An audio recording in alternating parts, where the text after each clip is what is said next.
So today we are going to talk about something which is not really talked nowadays, and I would like to talk about it is that how your way of thinking, the thing which we say as critical thinking and all. I'm not going into that for now.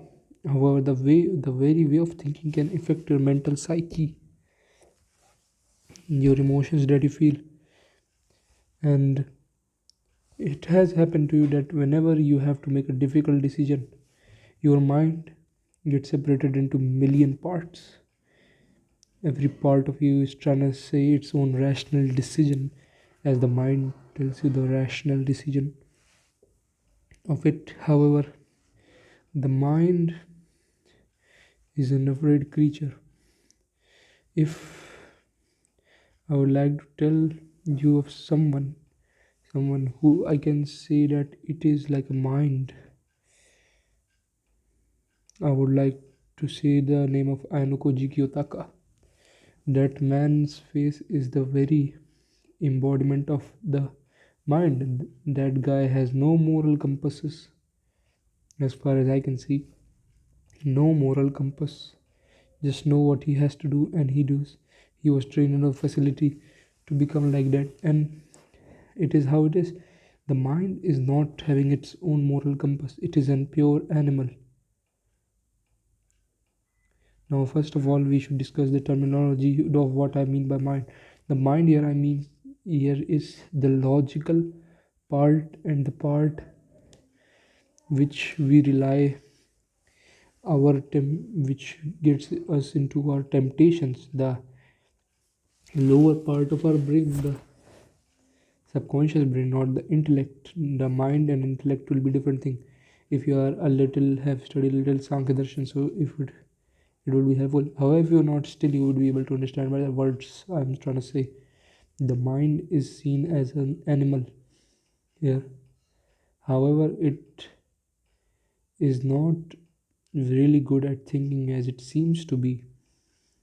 The mind is very good at giving the impression of being a great master. However, it is by the very nature of his is a servant.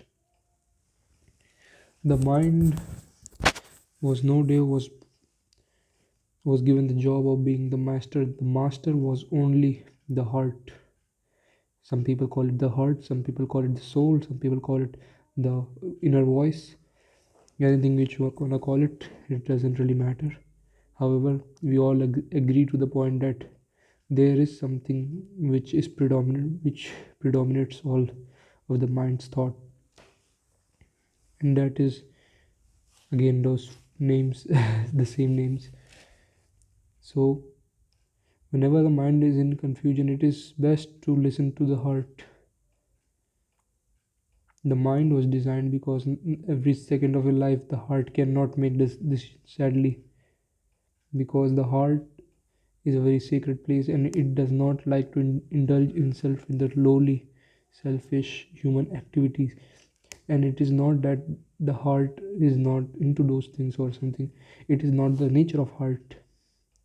So in order to evolve ourselves, I believe first we have to meet the body needs, and then the mind's needs, and then the heart's needs, and then we proceed further into the path of enlightenment.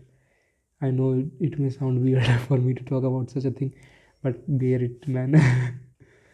So the point here is to not let the mind tell you always what to do. Sometimes when the decision gets hard, when the mind starts scattering, look inside the heart. The very first thought which arises in the mind, and the thought which makes the fully conviction to you, it is a difficult thing to notice, but if you practice it well, you will be able to notice that which voice has come from the heart. And it is a really powerful thing to do so. And with this, I would like to, believe it was a quote of Swami Vivekanand: if the mind doesn't is in doubt of what to do, just follow the heart. And with this, I would like to conclude today's video. Thank you for watching.